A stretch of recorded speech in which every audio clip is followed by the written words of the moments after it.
Geek Therapy Radio.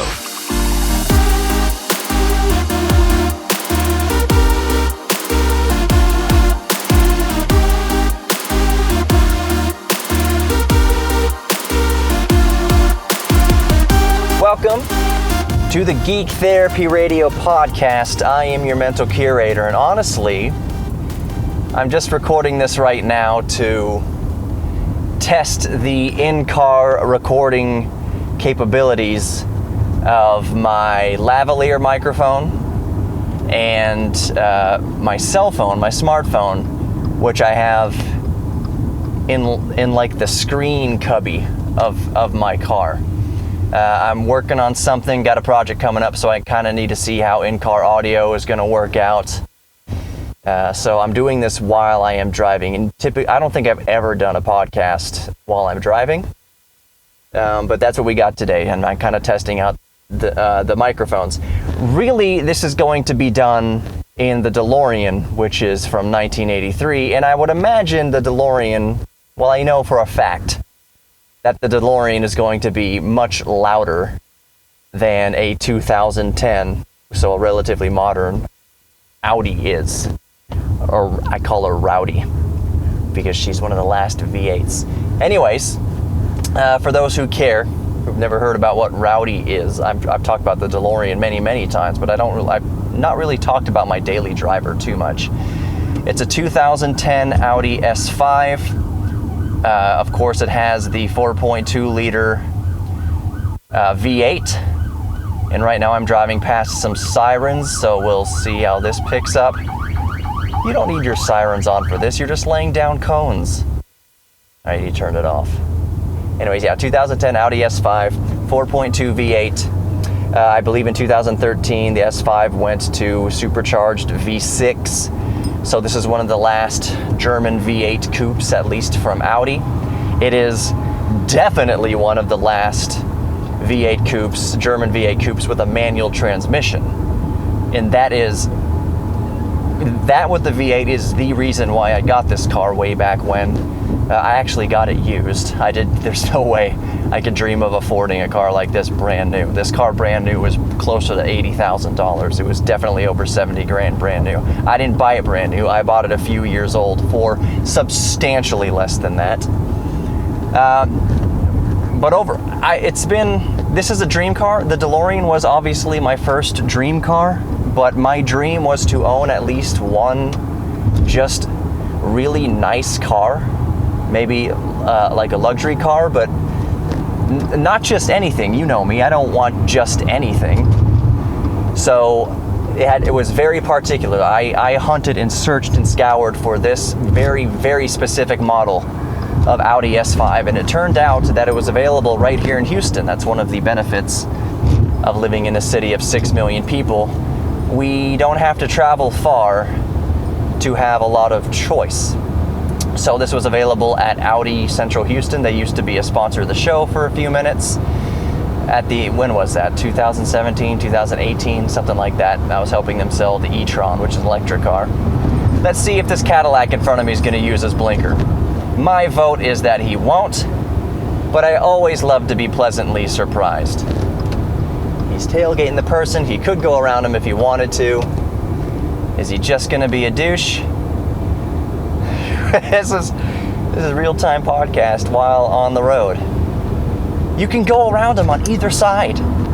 Just go around. Pop that signal on. All right, I'll let you know what happens there.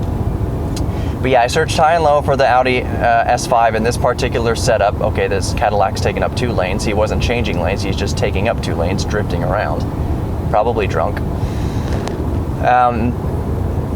So I found the Audi in Houston, this very particular setup. And for those of you who may care about the particulars, like I said, it's the 4.2 V8 with the ultra rare, these days especially, 6-speed manual transmission. The Cadillac did not use the turn signal. I was not counting on him. He just drifted across 3 lanes, no signal at all. That's fine. Whatever, YOLO. Nobody else's life matters. So the 4.2 V8, 6-speed manual transmission, those are the 2 main things. But this car also is also set up with the Audi Drive Select system. which lets me dial in a few more parameters of how I want the engine to run, how I want the throttle response to be, the steering feel. I can tune all those things, turn the electronic differential on or off. I can engage how much, I can dial in how much engagement, well, not dial it in, but I can turn on or off how much engagement from the electronic diff. So I think by default, it sends, I want to say 60 to the rear, 40 to the front, or it could be 50-50. This is Audi Quattro, obviously. So I think it's 50-50 by default, but it can send up to, I believe, up to 80% of the drive to the rear. Hey, Chevy, without using your blinker too. Thank you very much for letting me know what you're doing. Pulling right in front of me, no blinker. I appreciate it. So the Drive Select 4.2 V8 and the 6-speed manual transmission. Needless to say, that is a rare setup. Now, that doesn't mean that the car is necessarily more valuable or that it's going to appreciate. There's no freaking way it's going to appreciate. It's never going to be worth $70,000 again. It's never going to be worth what I paid for it again. When I sell this car, I would be stoked to get 10 grand for it. My expectation is substantially lower than that. If I was going to sell it to Joe Schmo off the street on Auto Trader right now, I'd imagine it wouldn't be any lower than 8 grand. Hey, Scion behind me, you're not going to use your blinker either? Let me show you how it works.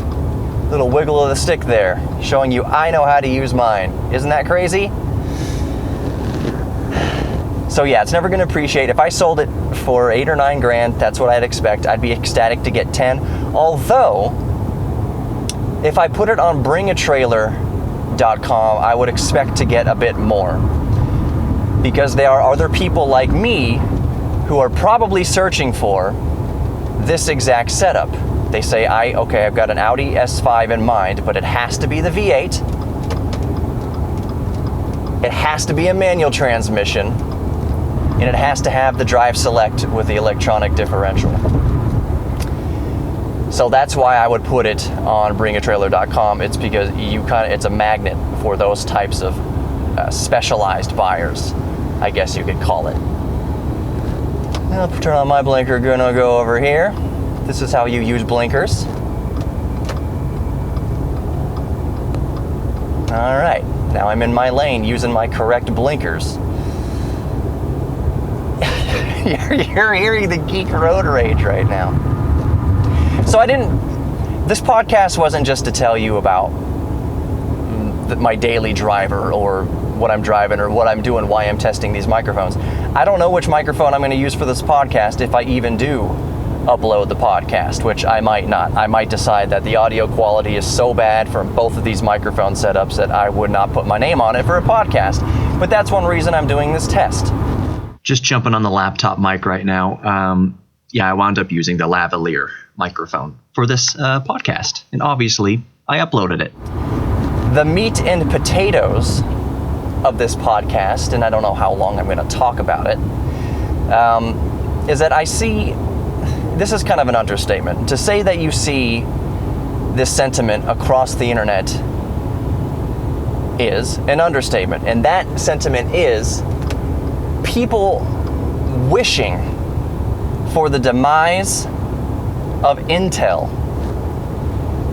That they have this kind of screw Intel mentality and they can't wait for Intel to go under because AMD is doing so much better and AMD is just killing it, and how great it is right now. AMD has cut the prices of processors. AMD made Intel bring down the prices of their processors because of this war, this competition. So they feel that they've been getting screwed over by Intel for years, and they can't wait to see Intel just go away and just leave it to AMD to produce processors. Now, part of me definitely understands the sentiment that Intel has most assuredly screwed over the consumer for the past several years, actually, really, past several years, because AMD was such a low-rate processor for at least the past 10 years that Intel effectively had no competition. So Intel could price their processors however they wanted to, and they definitely did that. They priced processors right now that you can get for $350, $300, $500. If AMD wasn't in the game, those exact same processors would be between $700 and $900. Easy. I mentioned, I think in the last broadcast or podcast, that I bought my Intel Core i7 4790K. I want to say it was around $500. Definitely over $400, and that was a quad-core 8-thread. Breaking in here again, it was $350. I definitely only spent $350 on the 4790K. That was a launch price, and I got it from Micro Center. Micro Center always has great prices, so it was definitely not over $350. Okay, back to it. Now, yes, this was just a sign of the times. That was available at the time. But if you're looking at processors now, even adjusted for scale, you can get amazing Intel processors, multi-core, multi-thread, 6, 8, 10-core processors for what 4 cores costed even 5 years ago. And that is a direct result, not only just of Moore's Law and processors getting better, but that's a direct result of AMD creating competition in the marketplace. So I fully understand the sentiment, and I feel it to some degree also, that Intel definitely was screwing us over on purpose for the past several years because there was no competition. They could charge whatever they want, because what are you going to do? Go buy an AMD for less than half the price? That is a quarter of the performance or half the performance. You get what I'm saying. Maybe way less performance than a comparative Intel. Intel charged whatever they want. People feel like they've been getting screwed over by Intel for, 10 years or so. I understand that. What I wish people would do, and it's up to outlets like this possibly, or other outlets, not just Geek Therapy Radio, to educate them or to implore them, to encourage them to think that sentiment through a little bit. And that specific sentiment is, F Intel, I can't wait for them to go under. They've screwed customers for a year. F Intel, we won't miss you. That person needs to think about what they're saying a little bit more. If Intel were to go under, if Intel went under soon, that means there would be no competition in the marketplace, which means AMD could and likely would start charging a lot more for their processors. Competition is great for the consumer.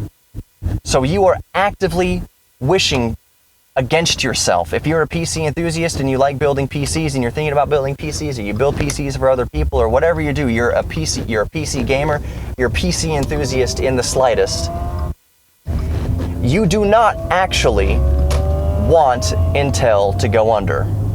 That would be the worst thing for you as a PC enthusiast, for Intel to die. Without Intel, there is no competition in the prices of processors, AMD processors. I'm not going to say it would skyrocket, but they would definitely go up, because now AMD would have no competition.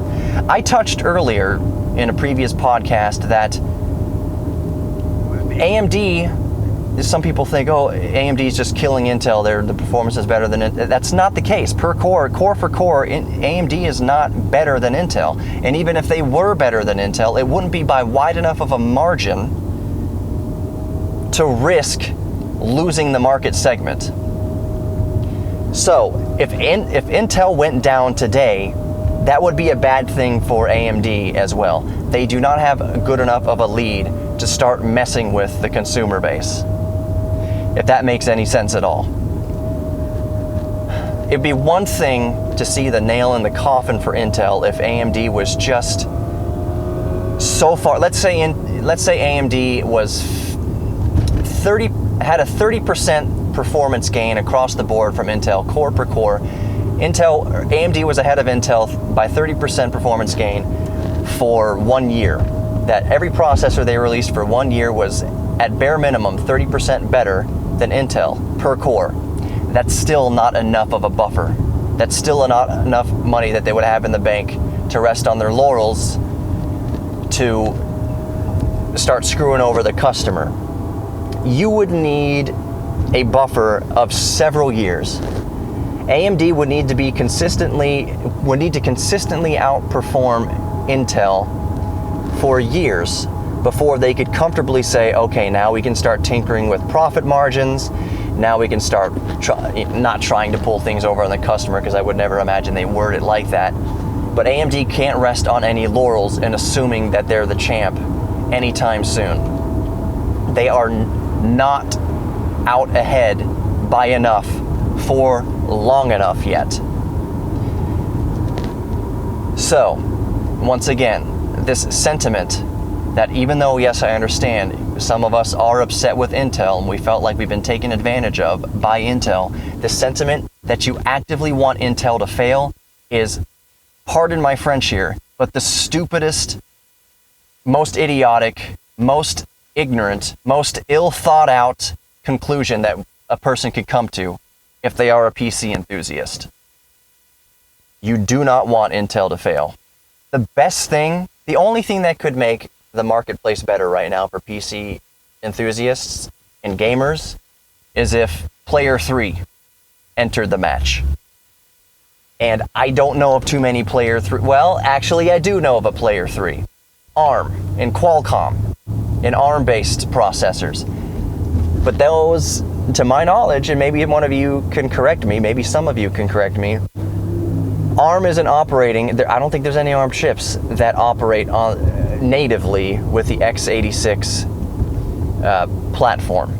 I know that there are ARM processors that basically emulate x86, so the Galaxy Book S and other such processors where Windows 10 is running on an ARM processor, but basically, at the very most minimum, it's glorified emulation of an x86 processor. Me again. The main difference between ARM and x86 is that ARM uses reduced instruction set computer architecture, or RISC, RISC architecture, and x86 processors use complex instruction set architecture, or CISC. All right, back to the podcast.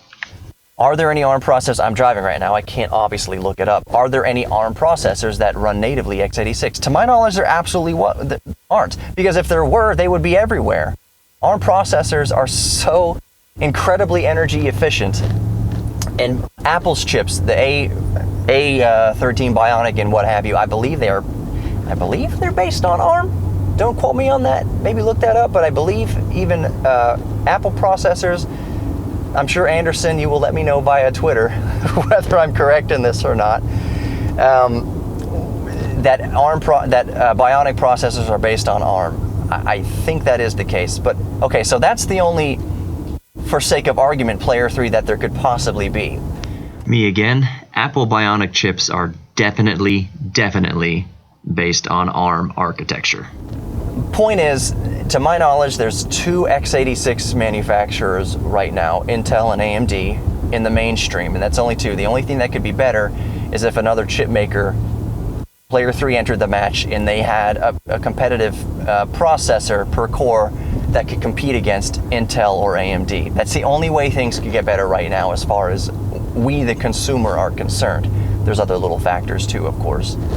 But I'm not going to get into the supply chain of silicone and the disruption of global pandemics and things like that. I'm not going to get into it. Flash memory. The best thing for prices is always competition, and there needs to be at least two players for that competition to happen, for that healthy competition to happen. One of the things that this AMD competition also did is it pushed processors ahead. It pushed it to the bleeding edge of what's possible today. AMD is already on 7 nanometer. I mentioned in a previous podcast that without AMD being competitive, Intel had no incentive to push their roadmap forward quickly enough. They had 10 nanometers in the wings, but they couldn't do it, partly probably because they couldn't, physically, there was no motivation to do it, because who's the competition? Now all of a sudden AMD was 14 nanometer, 12 nanometer, 7 nanometer, whatever it was, they're on 7 nanometers now. It forced Intel to really push the R&D forward. That's why you're getting the high core clocks from Intel. AMD can't dream of hitting those clocks right now. You have chips out of the box right now clocked at like 5.2 gigahertz boost from Intel. Now that's not sustained boost. Intel boost and AMD boost is not the same. They operate differently. Basically, AMD will boost the entire time as long as the chip is cool enough, whereas Intel will only boost for a short duration and then throttle itself back down. They go about boosting in two totally different ways. The best way to overclock your AMD is literally just to put a better cooler on it. And the auto boost of AMD is so good that it will just keep boosting as much as it can go as long as it's cool enough. But still, getting a 5 gigahertz sustained, stable overclock out of an AMD chip, no matter what chip it is difficult. You can do it on LN2, liquid nitrogen, but would you say LN2 is stable? Are you going to keep maintaining that temperature with LN2 while you game? No one's going to do that. So 4.8, 4.9 gigahertz sustained is going to be pretty good, just stock, and overclocked. So we have seen this core war and the frequency wars. Intel has been forced to step up their game over the past couple years, and AMD is the sole reason for that. Processors have gotten so good over the past couple years because AMD forced Intel's hand. Competition forced Intel's hand. Competition forced Intel to get better or catch up. Competition forced AMD to go back to the drawing board several years ago and start working on Zen, start working on Ryzen. Competition is a good thing. I'll wrap this up by saying once again, if you take Intel out of the game, if Intel fails, it is bad for all of us. So think about that next time you go onto some forum, some chat room, some comment section, and actively wish for Intel to fail. Intel's failure is bad for you. And that's just the truth of it all. All right, I'm pulling in my driveway now, so that's going to end the podcast again. I don't even know if I'm going to upload this. Know that we're all geeks about something, so embrace your inner geek. Know, most importantly, that you are worthy of love, both giving and receiving love, and you are worthy of your own self-worth. Thank you for listening. If the audio quality wasn't what you're used to, I hope you enjoyed it nonetheless. I should probably not take off my seatbelt before I unclip the lavalier, but thanks for listening to Geek Therapy Radio. I'll talk to you next time.